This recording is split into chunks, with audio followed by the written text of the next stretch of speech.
E no nosso programa de hoje, a gente está recebendo aqui o Evaldo Takizawa, que é agrônomo e vai falar para a gente um pouquinho sobre a ferrugem asiática da soja, uma doença que existe no Brasil desde 2001 e tem sido aí objeto de monitoramento e pesquisa por diversos centros públicos e privados. Vale lembrar que essa doença, se não for controlada, ela pode chegar a prejudicar até 90% da produtividade.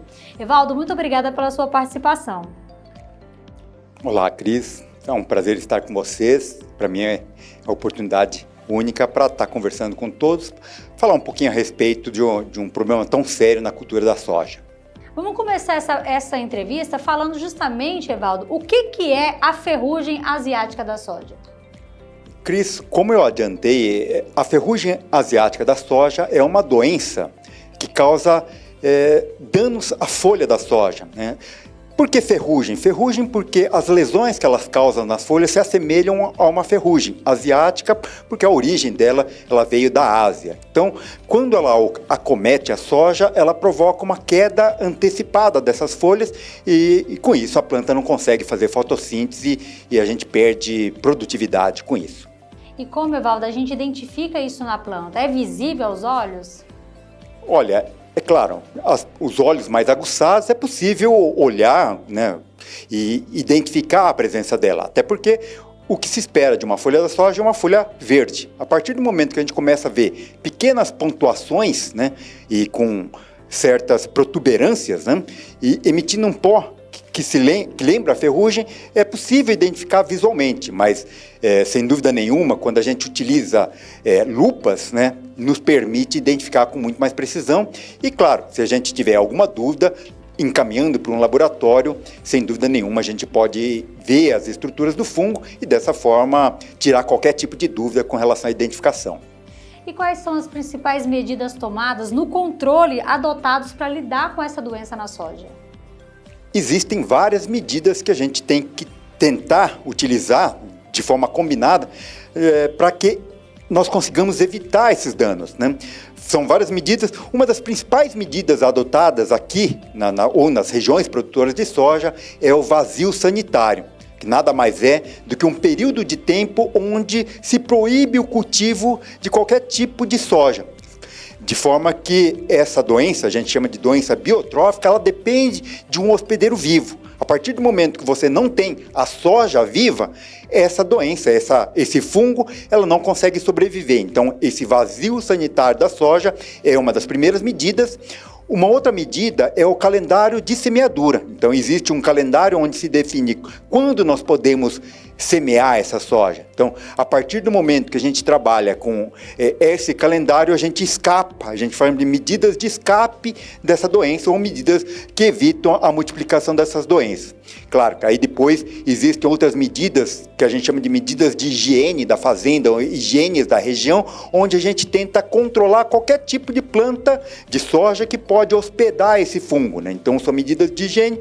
E por fim, a gente tem medidas que podem ser mais drásticas, que são medidas de intervenções químicas, usando fungicidas que controlam essa doença ou protegendo as folhas ou então tentando fazer o curativo, né, ou curar essas lesões que essa doença provoca sobre as folhas, sabe? Então, quando a gente combina todas essas medidas, eu diria que a gente tem muito mais sucesso de quando a gente adota apenas medidas isoladas. Claro que existem outras medidas do qual a gente não tem ainda uma oferta muito grande, como são variedades resistentes, medidas que poderiam resolver com genética, né? Mas isso ainda não é uma realidade geral para todas as variedades.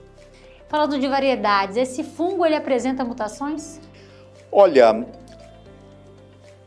a gente trata muito mais como fungos resistentes, né? Então, é claro que existe, para que vocês tenham ideia, ele pode multiplicar 1.500, 2.000 vezes a cada esporo. O esporo é como se fosse uma pequena semente desse fungo e a cada 10 dias ele pode multiplicar 1.000 vezes.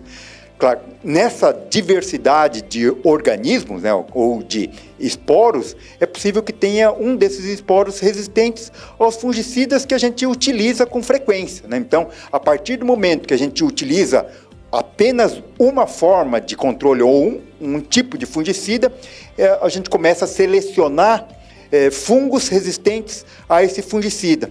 Então, não poderíamos tratar como um mutante, mas como indivíduos selecionados e resistentes a um fungicida, sabe? Então, a partir do momento que você utiliza várias vezes o mesmo fungicida, esses organismos são selecionados e a próxima geração vai vir organismos resistentes a esse fungicida. Por isso que uma das estratégias é muito importante que a gente rotacione o uso de fungicida ou de modos de ação, de forma que a gente evite que esses selecionados, resistentes, multipliquem na próxima geração. E por que, Evaldo, essa doença ela é tão prejudicial na produtividade, chegando até, às vezes, chegar a uma perca de 90% da produtividade? Por que ela é tão destrutiva assim? Cada folha de soja tem um tempo de vida para que ela possa cumprir a missão dela na planta. A missão dela na planta, basicamente, é promover a fotossíntese.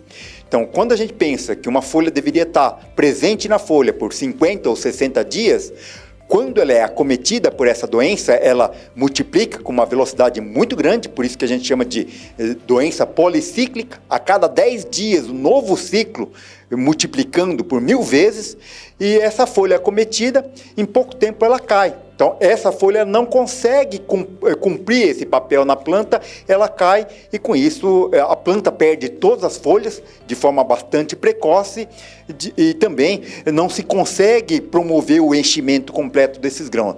E essas perdas chegando aos 90%, como você disse, sabe? Então, esse seria o grande prejuízo que essa doença provoca na cultura da soja. A gente sabe que existem outras doenças na cultura da soja, né? Até te convido já para fazer esse presente outras vezes e explicar para a gente sobre esse tema. E é isso, muito obrigada pela sua participação aqui no nosso programa. Eu agradeço, Cris, é um prazer muito grande estar com todos, conversando com todos, mas é claro, a ferrugem asiática é uma delas. Então, hoje, eu costumo dar um lembrete que a gente está tratando como uma comunidade, né? Então são vários agentes vivos convivendo, é um ecossistema completo do qual a gente realmente tem que estar muito atento, né? Então elas podem se suceder e é muito importante que o agricultor orientado ele possa se proteger contra todas essas doenças que estão acometendo a cultura da soja. Hoje conhecemos um pouquinho mais sobre a ferrugem asiática da soja e no próximo programa você fica sabendo mais sobre outras doenças.